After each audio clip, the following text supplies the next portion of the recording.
Hey there, welcome to our first lesson in web design. This is HTML, CSS, the basics in our web design series. In this lesson, we're going to learn how to write HTML tags. We're going to learn how to identify and apply those tags. Some basic tags. We're going to create leveled headers. We're going to learn about CSS and inline styles for changing colors. And we're going to talk about how to use an editor and a browser to build and test a web page. So let's start with what is HTML. HTML stands for Hypertext Markup Language. HTML is a system of tags to identify content when developing a web page. It's a markup language, not a programming language. There's no logic to HTML. It is just you give certain commands and it does certain things to the text. HTML is processed by the browser. That's Chrome, Safari, Firefox on the client side, which means that all content is sent from the server to the user's computer. This is both good and bad. It's good for us as beginning web designers because what it means is we can go to pretty much any website that we want and we can see its code. So if there's something that we want to learn how to do, we can go look at it. HTML for a long time was used for all things in the web. And then CSS came around, and now the purpose of HTML is the structure of a web page. We do not use HTML in terms of the design, colors, those kinds of things. We leave that to CSS. So a little bit of history. HTML was originally created in 1993 as a simple authoring tool. It was released in 1994 as HTML 2.0. And then there was kind of a battle.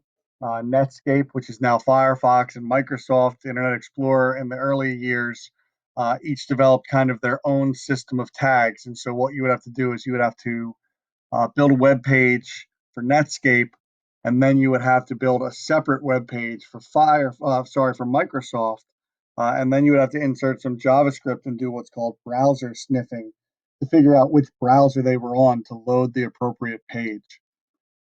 In 1997, HTML 3.2 was released as a standard that did not stop Netscape and Microsoft from adding to that standard. Um, and then in 1998, we got HTML4, which is when we had our first look at CSS and separating content from design. And then it was a long 16 years until HTML5 was released.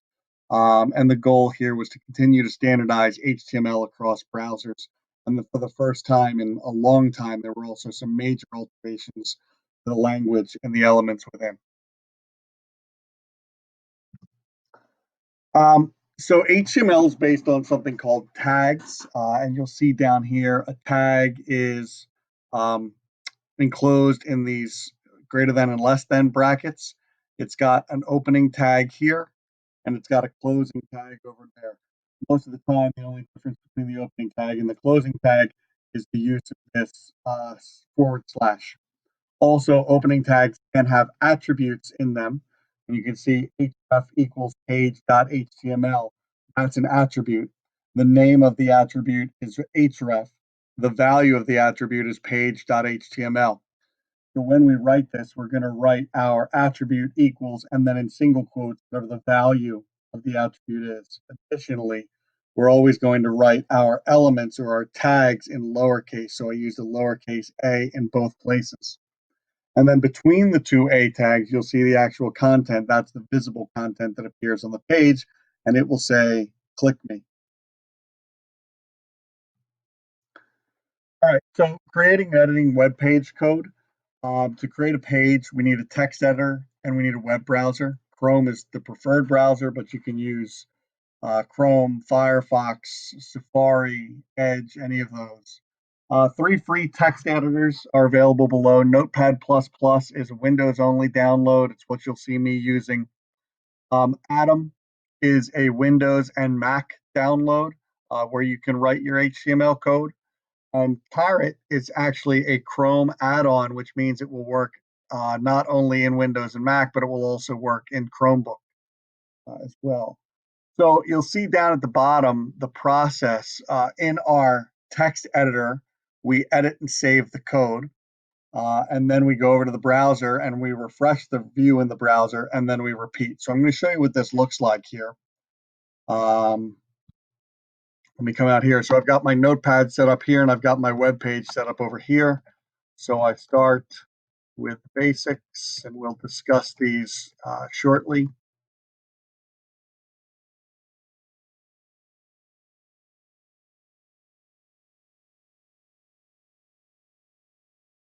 And so you can see the tags that I'm writing. We're just going to do hello world. And then the ending tags, the pairs. All right. So what I'm going to do here is I'm just going to save this and I'll save it to my desktop and we'll call it practice.html. And this is one of the big things. You need to make sure that you're saving this, your web pages as .html. If you save them as .txt, they're not going to work. So we've got to save this as .html. So we save that. And now in Notepad, I can just go run, launch in Chrome, and here's my web page, hello world. Now, when I want to come back and I want to make changes, glad you could join us and make that change. I save this, and then I come over here and I refresh it. Now, what you'll learn is you can get very fast at this. When I'm saving over here, I can do Control S. When I'm refreshing over here, I can do F5, and that makes things a little faster. So I'm not constantly going through the menus. But that's the basic thing that we go through. We create a page, we save it as a .html page, we load it into the browser, and then we work often in a split screen like this, where I can be writing code on the left and I can see the result of it on the right. So I write code, I save it, I refresh it, write code, save it, refresh it. And that's how we build our web pages. All right, let's get back into this. Okay. So as I was saying, when we're creating a web page, we want to save it as a .html. We can open the web page in our browser. There's a bunch of ways to do this. As you saw in Notepad, there's a run function. If I didn't have that run function, I could right click on the file and choose open. I could go to my browser and do file open, or I can open my browser and just drag the file right onto the browser. Any of those work. So now let's break this down and let's talk about the basic structure of a web page. This is pretty much the same code that you just saw me write. The big difference is that I had a different message appearing, but basic concept. Okay. So the first tag that we're going to encounter is actually not a tag. It's the doc type declaration. So the document declaration tells the browser that it should be expecting HTML. All right. So that's the one thing that's going to break our rules. You'll see it's written in caps, and we already said we're going to write um, our tags in lowercase. But this is a doc type declaration. It's the first line of any web page. Following the doc type declaration saying expect some HTML, we actually write the HTML tags. Everything on our page has to be within these two tags. So it's the root element. HTML is broken up into two children. The first child is the head. It says one of the two direct descendants. The head is for information about the page. This is not where you will write any visible content. No visible content goes there. Also, while we're here, let's talk about how these tags are nested inside of each other. Once again, you'll see that I have the HTML tags here. Inside of that, a head tag starts and ends. Inside of that head tag, we have the title tag, and that starts and ends. The title tag ends before the head tag ends. It's properly nested inside of there.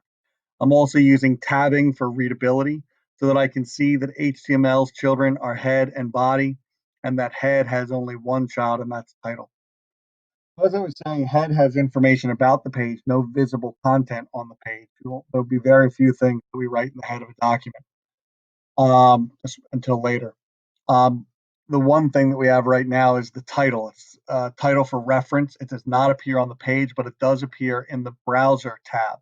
Right now, this is the only thing that should go inside of the head element. The other direct descendant of HTML is the body tag. All visible content for the page appears in here. So once again, the information in the head is information about the page. The information in the body is the information that we want to see on the web page. All right, so when we talk about white space, if I typed welcome to my web page and then type this is the second line, if I hit an enter, it's all going to show up on the same line. HTML ignores all white space past a single space. So you can't tab, you can't multiple space, and returns are all ignored. They're all condensed into one single space. So when I want to make a new line in HTML, I use the BR tag. Now, the BR tag is a singleton tag.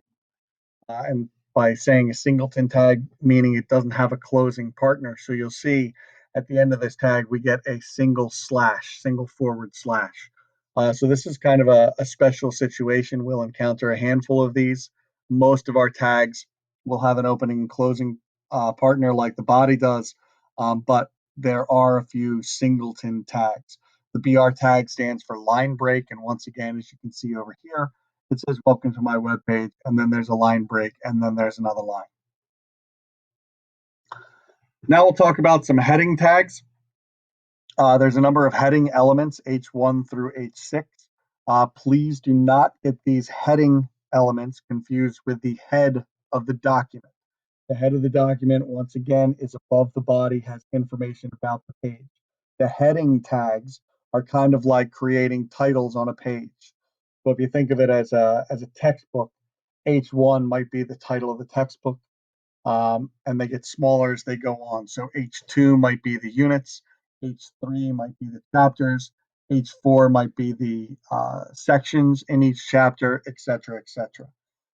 These heading tags automatically bold information, and they provide a built-in line break both before and after the element. That's why there's such a big space here, because there's a line break from the H1 and there's a line break from the BR. All right, so that's our basics of HTML. Now we're going to go on and we're going to talk about CSS. CSS stands for Cascading Style Sheets. It's used to describe how HTML elements are being displayed. So just like HTML, they're processed by the browser, which means most of the time we see people CSS, and they are used for the design of a web page, not the structure. To get started, basic CSS rule syntax. A rule is a name value pairing. And you'll see at the bottom, I have two rules. I have color blue and text align center. So in the first rule, the name of the rule is color, the value is blue. And in the second rule, the name of the rule is text align and the value is center. Notice in each case that the name and the value pair are separated by a colon. And that if I want to string multiple rules together, I separate them with a semicolon. CSS can be used to change the foreground color of an element and the background color. So to change the foreground or the actual text color, we use the color style. And to change the background, we use the background color style. The values of these colors can be either a reserved name color or a hex color. Hex colors must begin with a hashtag or pound sign character. A couple things out on the web. Here's a link to some reserved color names. It's on W Schools. So these are all reserved name colors that you can use. Deep pink, dim gray, forest green, all those are valid color names. And then there's also something called the color picker out here, which is adobe.com. You can get to this from my website. And what you can do in here is you can just kind of choose a color, and then you'll see its hex value right there, and we can take that and copy and paste it. So once again, we've got choices. We can use reserved names or we can use hex colors when changing the foreground or background color of an element. Now we're going to be using inline styles. That will change later, but it's just the easiest way to start using CSS. And so what I've done here is inside of my body tag, I've created a style attribute. Now remember, an attribute is something that alters our tag, and we write the attribute name equals and then the value in single quotes. And you can see here that I've done a dual CSS rule. First, I have background color :blue, and then a semicolon to separate the rules, and then color red. And so what's happening now is I have changed the background color of the entire page to blue, and I've changed the font color of the page to red. Then I created my H1, and I overrode this red color by doing a style attribute here that says color: white. So the H1 is appearing in white. The regular text is appearing in red. This text down here is just my notes.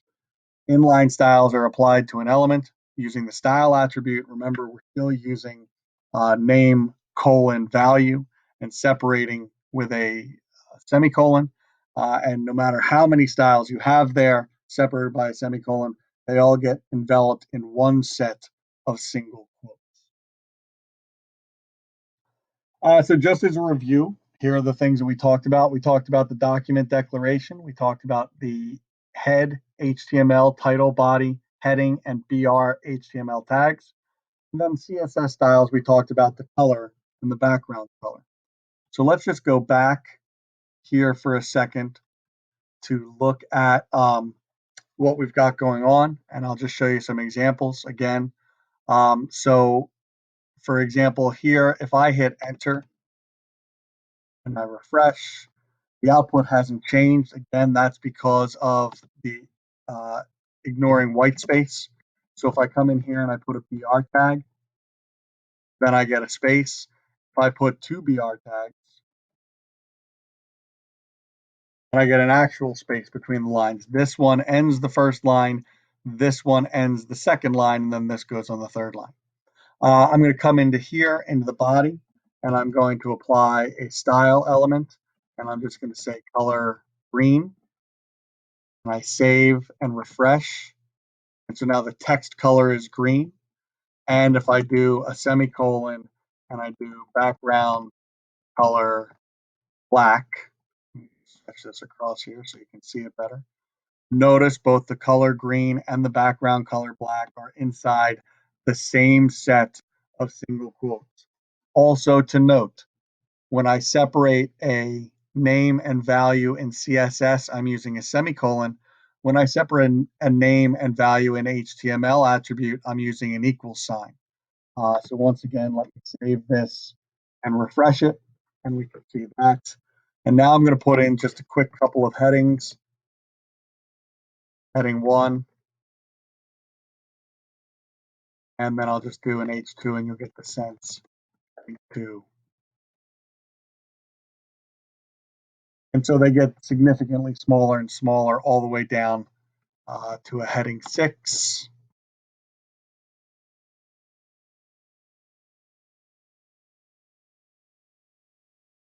And that's what our heading 6 looks like. Okay.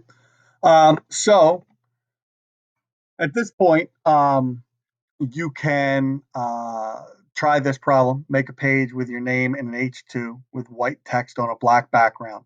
And then on a new line, write your address in red and your phone number in blue. And you can use an H3 or an H4 for that address and phone number. Might not look exactly like you see here, but this is the basic idea. I wrote an H2 with my name in it. It's white text on a black background. Then I wrote an H3 that had my address in it, and I wrote an H4 that had my phone number in it.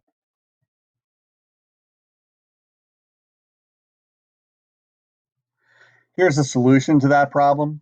So we set up our basics, the doc type, the HTML, the head, the body.